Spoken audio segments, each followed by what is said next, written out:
tout le monde, aujourd'hui on va se balader dans les rues de Bruxelles. J'ai été contacté l'an passé pour réaliser un shooting photo pour l'enterrement de vie de jeune fille de Jessica.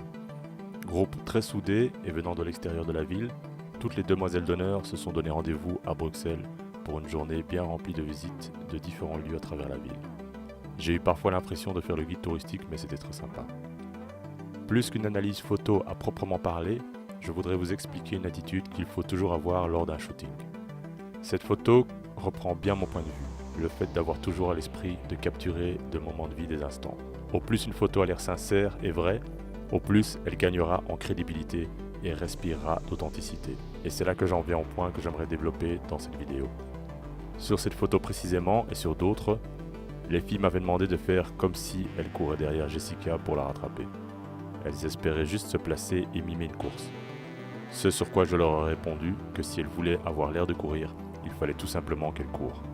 Nous avons donc organisé 2, 3, voire 4 allers-retours, dont le but était bien sûr de saisir l'instant et non de simuler un instant. Mais quand on débute, on est toujours un peu timide, et moi également à mes débuts, je l'étais en photo.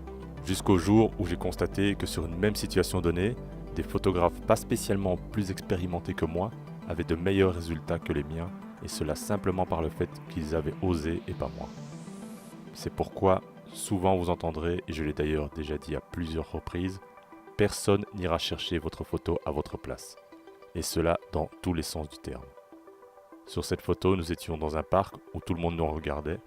C'était le début de la journée et si je m'étais arrêté au nombre de personnes autour de nous pendant qu'elles s'amusaient, jamais nous n'aurions eu ce rendu, ces photos. Techniquement parlant d'ailleurs, on remarque que je suis clairement au ras du sol.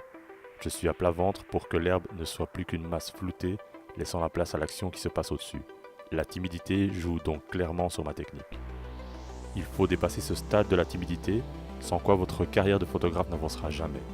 Que ce soit de la prise de contact, du suivi et du shooting. Il faut toujours dépasser ce stade de réserve. Provoquer l'instant, créer la situation, malgré et en dépit des regards extérieurs. Un conseil primordial est d'ignorer au maximum les gens qui ne sont pas impliqués dans la photo et de se concentrer sur le résultat désiré. Et cela quelle que soit la situation. Il faut bien sûr s'impliquer soi-même pour assurer ces modèles. J'ai pour habitude par exemple d'expliquer à des mariés qu'il vaut mieux avoir un moment d'intimité face à moi et une demoiselle d'honneur que devant toute la salle remplie d'invités qui attend que nous revenions de notre petit shooting de couple. C'est pourquoi, même là devant de parfaits inconnus, il ne faut pas se déconcentrer et tomber dans la timidité. Il est important de se concentrer sur son travail, sur le futur résultat de ses photos, car quand la journée aura passé, si la timidité aura pris le dessus, ce seront les opportunités qui seront passées également. Comme expliqué dans le dernier article, il ne faut pas hésiter à déplacer les gens qui posent devant vous. Une fois de plus, c'est vous l'expert, c'est vous qui savez. Ce qui implique bien sûr une grande confiance en soi, à savoir une bonne maîtrise de sa technique, ou du moins de savoir ce que l'on cherche comme résultat. Retenez que l'on a tous commencé quelque part, et c'est en faisant des erreurs que l'on apprend. Dépêchez-vous d'en faire un maximum pour apprendre vite. Surtout si vous aimez faire des shootings en extérieur avec du monde autour de vous, il ne faut pas avoir peur de parler aux gens, de déplacer des personnes, de changer d'angle de vue quitte à paraître ridicule. Retenez que c'est le résultat qui compte plus que la situation lors du shooting. Je n'ai pas d'image de moi pour cette photo, mais je vous laisse imaginer de quoi je devais avoir l'air. Ici, la future mariée voulait que je pose avec tout le groupe. Cette photo a été prise avec mon appareil par un jeune qui était sur ce même banc avec un ami et à qui j'avais demandé poliment de se déplacer pour mes photos. En somme, une photo faite par un parfait inconnu. Il est donc important de vaincre votre timidité qui est un frein important à l'audace et à l'originalité de vos photos. Voilà, une analyse un peu spéciale cette fois-ci, atypique mais importante je pense. N'oubliez pas de vous abonner au blog, à la page Facebook, YouTube, Instagram et tous les autres réseaux sociaux.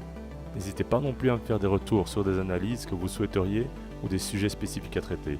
Je sais que l'on n'a pas beaucoup parlé lumière dans cet article, mais là aussi, si votre timidité vous bloque, vous ne maîtriserez pas votre lumière qui, comme tous les éléments d'une photo, est très importante et raconte elle aussi votre photo. Ciao.